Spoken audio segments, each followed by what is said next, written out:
Hello दोस्तों, आपका अपना चैनल ब्रिलियंट्स मैथ्स पर स्वागत है। दोस्तों, आज मैं नंबर सिस्टम का पार्ट 2 वीडियो लेकर आया हूँ। चलिए दोस्तों स्टार्ट करते हैं। और हाँ दोस्तों, एक मोस्ट इम्पोर्टेंट बात बता दे रहा हूँ। यदि आप लोगों को कैलकुलेशन फास्ट करना है तो 1 से लेकर 30 तक टेबल, 1 से लेकर 30 तक क्यूब और 1 से लेकर 50 तक स्क्वायर याद होना चाहिए। चलिए दोस्तों, हम बताते हैं कैसे याद रखेंगे। और दोस्तों पढ़ाएंगे जब हम वर्ग और वर्गमूल, घन और घनमूल चैप्टर, वहाँ पर एकदम और अच्छा से बताएंगे कि कैसे निकालेंगे वर्ग, कैसे निकालेंगे वर्गमूल, कैसे निकालेंगे घन और कैसे निकालेंगे घनमूल। फिलहाल अभी याद करने के तरीका बता रहे हैं दोस्तों, आप लोग को याद करना है ऐसे ही। आइए दोस्तों देखिए कैसे याद करें। मान लीजिए 1 का स्क्वायर याद रखना है। 1 का स्क्वायर क्या होता है? 1 का स्क्वायर कहने का मतलब कितना? पावर 2। स्क्वायर का मतलब क्या? पावर 2। तो 1 का पावर 2 है ना, तो 1 का कितना वर्गुना? 2 बार। पावर 3 रहेगा तो 1 का 3 बार गुना। तभी पावर 2 है तो 1 में 1 बार गुना करेंगे क्या आएगा? 1 के आएगा। यानी कि 1 का स्क्वायर क्या हो जाएगा? 1। 2 का स्क्वायर क्या हो जाएगा? 4। यानी 2 के पावर कितना है? 2। यानी कि 2 के पावर 2 का मतलब 2 का कितना बार? 2 बार गुना। 2 दूनी कितना हो जाएगा? 4। यानी 2 का स्क्वायर कितना हो जाएगा? 4। 2 का स्क्वायर कितना हो जाएगा? 4। तो ऐसे याद रखेंगे इसको। 1 का स्क्वायर होता है 1। तो कोई पूछेगा 1 का स्क्वायर कितना होता है? 1। कोई पूछेगा 1 का वर्गमूल कितना होगा? 1 बोल देंगे। स्क्वायर बोलो चाहे वर्ग बोलो, दोनों बात बराबर है। वर्गमूल बोलो चाहे स्क्वायर रूट बोलो, दोनों बात क्या है? बराबर है। तो यहाँ पर बोलेगा 1 का वर्ग क्या होगा? 1। कोई बोलेगा 1 का वर्गमूल क्या हो जाएगा? 1 हो जाएगा। 2 का स्क्वायर क्या होगा? 4। यानी 2 का वर्ग कितना होगा? 4। तो 4 का वर्गमूल क्या हो जाएगा? 2। एकदम ऐसे दोनों साइड से याद रखना है। 3 का स्क्वायर क्या होगा? 9 होगा। 3 का स्क्वायर कितना होगा? 9। 3 का स्क्वायर कहने का मतलब क्या? 3 का वर्ग। तो 3 का वर्ग 9 होगा। तो 9 का वर्ग में क्या हो जाएगा? 3। दोनों साइड से एकदम दिमाग में याद रखें, तब कैलकुलेशन फास्ट होगा। अब देखिए दोस्तों, घनमूल कैसे याद करेंगे ना, घन कैसे याद करेंगे। 1 का घन करेंगे तो 1 का घन क्या हो जाएगा? 1 का पावर घन पावर कितना रहता है? 3। तो 1 के पावर 3 है, यानी 1 का कितना वर्ग गुना? 3 वर्ग गुना। 1 का 3 बार गुना कराया चाहे 100 बार गुना कराया, हमेशा क्या आएगा? 1 ही आएगा। तो 1 का घन कितना होगा? 1। तो 1 का घनमूल कितना हो जाएगा? 1। दोनों साइड से याद रखिए। 2 का घन कितना हो जाएगा? 8 हो जाएगा। तो 8 का घनमूल कितना हो जाएगा? 2। दोनों साइड से याद रखना चाहिए दोस्तों। ऐसे नहीं याद है 2 का घन कितना होता है? 8। नहीं याद है तो ऐसे गुणा करा कर लिख लेना है एक जगह और लिख कर साइड में जहाँ आप पढ़ते हैं एकदम दिमाग में सेट कर लेना है, तब कैलकुलेशन आपका फास्ट होगा। जैसे 3 का घन क्या हो जाएगा? 27। तो 3 के पावर 3 है ना, यानी कि 3 के कितना बार गुना? 3 बार। तो 3 बार गुना करके यहाँ लिख देंगे। 3 3 का 9 3 27। यानी 3 का घन कितना होगा? 27। कोई पूछेगा 27 का घनमूल कितना हो जाएगा? तो 3 बोल देंगे। दोनों साइड से याद रखना चाहिए। याद कर लीजिएगा दोस्तों, आशा कर रहे हैं, आशा कर रहे हैं कि आप लोग याद कर लीजिएगा। अब देखिए आगे और एक छोटा सा बात है। दुनिया में जितनी भी संख्याएं बनी है सब के सब अंक से मिलकर बनी है। अंक से संख्या का निर्माण हुआ है, संख्या से अंक नहीं बना है, अंक से संख्या का निर्माण हुआ है। जैसे 0 1 2 3 4 5 6 7 8 9, ये सब क्या है दोस्तों? ये सब अंक है। ये सब क्या है? अंक है। इन्हीं अंकों से मिलकर संख्या का निर्माण हुआ है। देखिए दोस्तों 347 लिख दिए, तो 347 एगो संख्या है, तो 347 का निर्माण किस किस अंक से मिलकर हो गया? 3 से 4 से 7 से, इन्हीं तीनों अंक से मिलकर 347 का निर्माण होगा। इसलिए बोला गया है कि अंक से संख्या बनी है, संख्या से अंक नहीं बनी है। अंक से संख्या का निर्माण हुआ है, संख्या से अंक का निर्माण नहीं हुआ है। इस बात को याद रखना है। अब चलिए दोस्तों, अब कोई पूछेगा इसमें कितना अंक है? तो 1 2 3 अंक है, ऐसे गिनकर बता देंगे। अब आइए दोस्तों देखिए यहाँ पर सम संख्या, सम संख्या गुणा सम संख्या, सम संख्या गुणा सम संख्या। सम संख्या में सम संख्या से गुणा करेंगे तो क्या आ जाएगा? सम संख्या आ जाएगा। सम संख्या आ जाएगा। कैसे दोस्तों? मान लीजिए कोई भी सम संख्या सोचिए, मान लीजिए हम ले लिए 6 और एक और सम संख्या सोचिए, मान लीजिए 8 ले लिए। इसमें गुणा कराएंगे तो क्या आएगा? 48। 48 कैसी संख्या है? सम संख्या है। 48 कैसी संख्या है? सम संख्या है। दोस्तों यदि पिछले वाला वीडियो नहीं देखे तो उसमें जाकर देख लेना है, क्योंकि सम संख्या विषम संख्या के बारे में वहां पर परिभाषा के साथ बहुत अच्छा से समझा है।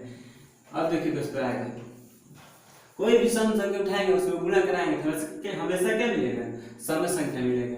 अब देखिए यहाँ पर विषम संख्या गुणा विषम संख्या गुणा विषम संख्या कराएंगे, तो विषम संख्या में विषम संख्या से गुणा कराएंगे तो क्या मिलेगा दोस्तों, देखिए क्या मिलेगा। यहाँ पर अभी नहीं लिख रहे, देखिए बाद में लिखेंगे। एगो विषम संख्या बोलिए 3 और एगो विषम संख्या बोलिए मान लीजिए 7 लिखिए, अब गुणा कराएंगे इसमें 7 तरीके पे। ये कैसी संख्या है, विषम संख्या है, यानी कि विषम संख्या में विषम संख्या से गुणा कराएंगे क्या आएगा, विषम संख्या है। फिर एगो मान लीजिए ले रहे हैं विषम संख्या मान लीजिए 9 ले लिए, और फिर एगो विषम संख्या ले लिए कितना है, मान लीजिए ले रहे हैं 5, 9 बचे 45। तो 45 कैसी संख्या है, कैसी संख्या है 45, कैसा नंबर है, विषम संख्या है। 45 जो कैसा नंबर है, विषम संख्या है, यानी कि विषम संख्या में विषम संख्या से गुणा करें क्या आ जाएगा, विषम संख्या आ जाएगा, विषम संख्या आ जाएगा। इस बात को याद रखिएगा, विषम संख्या में विषम संख्या से गुणा कराएंगे क्या आ जाएगा, विषम संख्या आ जाएगा दोस्तों। अब देखिए दोस्तों, अब देखिए विषम संख्या गुणा सम संख्या कराएंगे क्या आ जाएगा, सम संख्या आ जाएगा दोस्तों, क्या आ जाएगा, सम संख्या। यहाँ पर मान लीजिए एगो विषम संख्या ले लिए 3, एगो सम संख्या ले लिए 2, इसमें गुणा कराएंगे तो 6 आ गया, 3 दूनी 6, तो 6 कैसा नंबर है, तो सम संख्या है। कैसा संख्या है 6, तो सम संख्या है, यानी कि विषम संख्या सम संख्या में गुणा कराएंगे तो हमेशा क्या आएगा, सम संख्या। और एगो सोच लिए मान लीजिए सम संख्या एगो सोच लिए 7, एगो सम विषम संख्या सोच लिए 7 और सम संख्या ले रहे हैं 4, इसमें गुणा कराएंगे 7 चौका 28। 28 कैसा संख्या है, विषम संख्या है कि सम संख्या है, तो सम संख्या है, यानी विषम संख्या और सम संख्या में गुणा कराएंगे तो हमेशा क्या आएगा, सम संख्या। इस बात को भी याद रखिएगा। अब आइए दोस्तों, अब यहाँ पर देखिए सम संख्या में सम संख्या जोड़ेंगे, सम संख्या में सम संख्या जोड़ेंगे तो क्या आएगा, अभी नहीं लिख रहे, देखिए यहाँ पर अभी नहीं आप लिखिए क्या आएगा। देखिए सम संख्या में सम संख्या जोड़ेंगे तो क्या आएगा, यहाँ से प्रूफ कर रहे हैं तब लिखेंगे। देखिए सम संख्या ले रहे हैं 2, एगो सम संख्या क्या ले रहे हैं 6, इसको जोड़ेंगे तो हमेशा क्या आएगा 8 है, 6 और 2 कितना आ जाएगा 8। 8 कैसा संख्या है, कैसा नंबर है, तो सम संख्या है। कैसा संख्या है, तो सम संख्या है। 8 कैसा संख्या है, सम संख्या है। यहाँ पर देखिए 4 ले लिए, फिर ले लिए 10, सम संख्या में सम संख्या जोड़ना है तो फिर क्या आ जाएगा 14। 14 कैसा नंबर है, तो सम संख्या है। यहाँ से क्या प्रूफ हो रहा है, यानी कि सम संख्या में सम संख्या जोड़ेंगे क्या आ जाएगा, सम संख्या आ जाएगा, क्या आ जाएगा, सम संख्या आ जाएगा। इस बात को भी याद रखिएगा दोस्तों। अब दोस्तों देखिए सम संख्या में से सम संख्या घटाएंगे, सम संख्या में से सम संख्या माइनस सम संख्या करेंगे, सम संख्या में से सम संख्या माइनस करेंगे। समझ रहे दोस्तों, क्या आ जाएगा, देखिए मान यहाँ पर सम संख्या बोले यार, एगो सम संख्या ले लिए 2, माइनस करेंगे क्या आ जाएगा सम संख्या। एगो ले लिए 24 सम संख्या, एगो ले लिए कितना मान लीजिए 20 ले लिए सम संख्या, इसमें माइनस करेंगे क्या आएगा 4 आएगा। तो यहाँ पर सम संख्या में सम संख्या घटाया क्या है 6 है। 6 कैसा संख्या है, सम संख्या है। यहाँ पर सम संख्या क्या लिए 24, यहाँ पर 20, दोनों सम संख्या है ना। सम संख्या में सम संख्या घटाया है क्या है सम संख्या, यानी कि सम संख्या में सम संख्या घटाएंगे भी क्या आएगा, सम संख्या। क्या आएगा, सम संख्या आएगा। इस बात को याद रखिएगा, बहुत इंपॉर्टेंट बात है। ये सब अभी थ्योरी है दोस्तों, इसके बाद क्वेश्चन और 2-4 वीडियो बना देंगे, उसके बाद क्वेश्चन लेकर आएंगे। क्वेश्चन अपने आप से आप लोग बनाइएगा। देखिए दोस्तों अब यहाँ पर देखिए विषम संख्या में विषम संख्या जोड़ेंगे, विषम संख्या में विषम संख्या जोड़ेंगे तो क्या आएगा। देखिए यहाँ पे प्रूफ कर रहे हैं तब लिख रहे हैं। तो मान लीजिए विषम संख्या कोई भी, मान लीजिए 7 विषम संख्या ले लिए, एगो 9 जोड़ेंगे क्या आ जाएगा 16। फिर एगो कोनो विषम संख्या सोचे मान लीजिए 11, एगो विषम संख्या सोचे 15, यहाँ पर जोड़ेंगे 11 15 कितना आ जाएगा 26 आ जाएगा। कितना आ जाएगा 26। यहाँ पर विषम संख्या जोड़ कैसी संख्या है, कैसी संख्या आई है, यहाँ पर कैसी संख्या आई है, तो सम संख्या आई है। यहाँ पर विषम संख्या जोड़े कैसी संख्या आई है, सम संख्या आई है। यानी कि यहाँ से प्रूफ हो रहा है कि विषम संख्या जोड़ेंगे क्या आ जाएगा, सम संख्या। ये सब बात याद रखिएगा, एकदम मोस्ट इंपोर्टेंट बात है। अब देखिए दोस्तों यहाँ पर मान लीजिए विषम संख्या में से विषम संख्या घटाएंगे, विषम संख्या में से विषम संख्या में से विषम संख्या घटाएंगे, विषम संख्या में से विषम संख्या घटाएंगे तो क्या आएगा दोस्तों। अब देखिए विषम संख्या मान लीजिए यहाँ पर ले लिया 9, एगो विषम संख्या ले लिए 7, इसको घटाएंगे क्या आया 2। यहाँ पर विषम संख्या एगो 11 ले लिए, एगो 9 ले लिए, इसमें से घटाएंगे क्या आ जाएगा 2। और एक और विषम संख्या ले रहे हैं, मान लीजिए विषम संख्या ले लिए 21, एगो विषम संख्या ले लिए 15, घटाएंगे यहाँ विषम संख्या में से विषम संख्या क्या आ जाएगा सम संख्या आ जाएगा। विषम संख्या भी है 21, भी क्या है विषम संख्या, तो 21 में से 15 घटाए 6 है, 6 कैसी संख्या है सम संख्या है। 9 में से 7 घटाएंगे कैसी संख्या है विषम संख्या में से विषम संख्या घटाएंगे, 2 कैसी संख्या है सम संख्या, यहाँ पर 2 कैसी संख्या है सम संख्या है, यानी विषम संख्या में से विषम संख्या घटाएंगे क्या आ जाएगा सम संख्या आ जाएगा। ये सब बात याद रखिएगा, मोस्ट इंपोर्टेंट बात है, एकदम मोस्ट इंपोर्टेंट बात है। अब भाई दोस्तों यहाँ पर देखिए विषम संख्या में विषम संख्या में सम संख्या जोड़ेंगे, सम संख्या जोड़ेंगे, सम संख्या क्या करेंगे जोड़ेंगे, चाहे घटाएंगे, घटा का चिन्ह डायरेक्ट दोस्तों विषम संख्या में सम संख्या जोड़ेंगे चाहे घटाएंगे तो क्या आएगा। यहाँ पर देखिए लिख दे रहे हैं, मान लीजिए विषम संख्या ले लिए 9, यहाँ पर विषम संख्या एगो सम संख्या, विषम संख्या सम संख्या लेते हैं, विषम संख्या मान लीजिए 9 और सम संख्या ले रहे हैं 2, इसको जोड़ेंगे सबसे पहले क्या आ गया 11। यहाँ पर मान लीजिए विषम संख्या ले रहे हैं 11, यहाँ पर ले रहे हैं वो सम संख्या 6, समझ रहे हैं दोस्तों क्या ले लिए 6। अब इसको घटाएंगे क्या है 5, 11 में 6 घटाए क्या है 5। यहाँ पर विषम संख्या में सम संख्या जोड़े तो कैसी संख्या 11, तो 11 कैसी संख्या है 11 जो है विषम संख्या है। यहाँ पर विषम संख्या 11 लिए सम संख्या 6, यानी विषम संख्या में से विषम संख्या घटाए तो क्या है विषम संख्या है 5 है, तो 5 कैसी संख्या है विषम संख्या। यहाँ से प्रूफ हो रहा है कि विषम संख्या में सम संख्या जोड़िए चाहे घटाइए हमेशा क्या है विषम संख्या, हमेशा क्या आएगा विषम संख्या। इस बात को याद रखिएगा दोस्तों, इस बात को याद रखिएगा, उतार लीजिए, बहुत इंपॉर्टेंट बात है दोस्तों, इसको याद रखिएगा। आशा कर रहे हैं दोस्तों कि जितना बताया अभी तक आप लोगों को समझ में आया होगा ये सब। अब आइए दोस्तों इस सब मिटा दे, हो गया।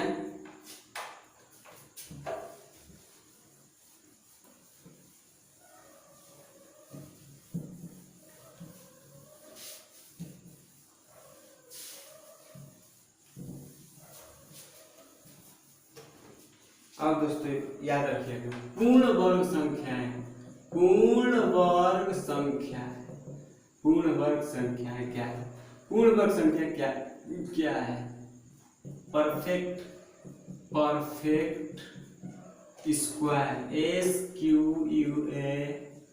Square number NUMBER। पूर्ण वर्ग संख्या क्या है, पूर्ण वर्ग संख्या किसे कहते हैं, वैसी संख्या जिसका पूरा स्क्वायर किया जा सके उसे पूर्ण वर्ग संख्या कहते हैं। वैसी संख्या जिसका पूरा स्क्वायर किया जा सके उसे पूर्ण वर्ग संख्या कहते हैं, परफेक्ट स्क्वायर नंबर। देखिए दोस्तों जैसे यहाँ पर लिखिए 2 का स्क्वायर क्या होगा 4, तो 4 पूर्ण वर्ग संख्या है कि नहीं है पूर्ण वर्ग संख्या है कि नहीं है ये किसका पूर्ण वर्ग है, तो 2 का स्क्वायर है, 2 का क्या है स्क्वायर है, इसका मतलब क्या है 4 जो पूर्ण वर्ग संख्या है, पूरा इसका वर्ग हो जाएगा कि नहीं हो जाएगा, हो जाएगा। किस संख्या का वर्ग है, तो 2 का है, स्क्वायर बोले चाहे वर्ग बोले दोनों बात बराबर। यहाँ पर 9 पूर्ण वर्ग संख्या है कि नहीं है दोस्तों, तो किसका स्क्वायर है 3 का स्क्वायर है। अब कोई बोलेगा 3 पूर्ण वर्ग संख्या है कि नहीं है, नहीं है क्योंकि 3 जो है किसी का पूर्ण वर्ग नहीं, 9 है किसका 3 का, लेकिन 3 जो है पूर्ण वर्ग नहीं 9 है, समझ। यहाँ पर 16 पूर्ण वर्ग संख्या है कि नहीं है क्यों, क्योंकि 4 का ये स्क्वायर है यानी वर्ग है, तो ये पूरा स्क्वायर हो जाएगा ना, तो पूर्ण वर्ग संख्या 4 का स्क्वायर कर क्या देगा 16, समझ रहे हो। तो यानी 16 किसका स्क्वायर है 4 का है, यानी कि 16 जो पूर्ण वर्ग संख्या है। अब आइए दोस्तों यहाँ पर देखिए पूर्ण घन संख्या, पूर्ण घन संख्या, पूर्ण घन संख्या perfect cube number, perfect cube number. पूर्ण घन संख्या क्या है, वैसी संख्या जिसका पूरा पूरा घन किया जा सके उसे पूर्ण घन संख्या कहते हैं, उसे पूर्ण घन संख्या कहते हैं। जैसे यहाँ पर देखिए, यहाँ पर लिख रहे हैं 8। 8 पूर्ण घन है कि नहीं है? किसका है? 2 का है। 2 का घन करेंगे तो आ जाएगा, नहीं आ जाएगा 8। 8 किसका पूर्ण घन संख्या? 8 पूर्ण घन संख्या है कि नहीं है दोस्तों? किसका? तो 2 का। यहाँ पर लिखेंगे 27। 27 पूर्ण घन संख्या है कि नहीं है? किसका है ये? 3 का क्यूब करेंगे, 3 का घन करेंगे तो 27 आ जाएगा। इसका मतलब जो 27 पूर्ण घन संख्या है, समझ रहे हैं? घन करने पर आ जाए वो संख्या, वही क्या है? पूर्ण घन संख्या। यहाँ पर 64 लिखेंगे। 64 पूर्ण घन संख्या है कि नहीं है? है कि नहीं है? किसका है? तो 4 का है। 4 का क्यूब करेंगे यानी घन करेंगे तो 64 आ जाएगा। कोई बोलेगा 4 पूर्ण घन संख्या है कि नहीं है? नहीं है, क्योंकि दुनिया में कोई ऐसी संख्या नहीं बनी है जिसका पावर 3 करके यानी घन करके 4 आ जाए। लेकिन 64 जो पूर्ण घन संख्या है किसका? 4 का। 4 का घन है। 64 जो है पूर्ण घन संख्या है कि नहीं है? किसका घन है? 4 का है। समझ रहे दोस्तों? आशा कर रहे हैं दोस्तों कि जितना बताया अभी तक आप लोगों को सब समझ में आया होगा दोस्तों। यदि आप लोगों को समझ में आ रहा है तो वीडियो को लाइक जरूर कीजिएगा, और दोस्तों हाँ कमेंट में लिख दीजिएगा समझ में आ रहा है कि नहीं आ रहा है, और चैनल को भी सब्सक्राइब कर लीजिएगा। चलिए दोस्तों, आज के लिए इतना ही। बाय।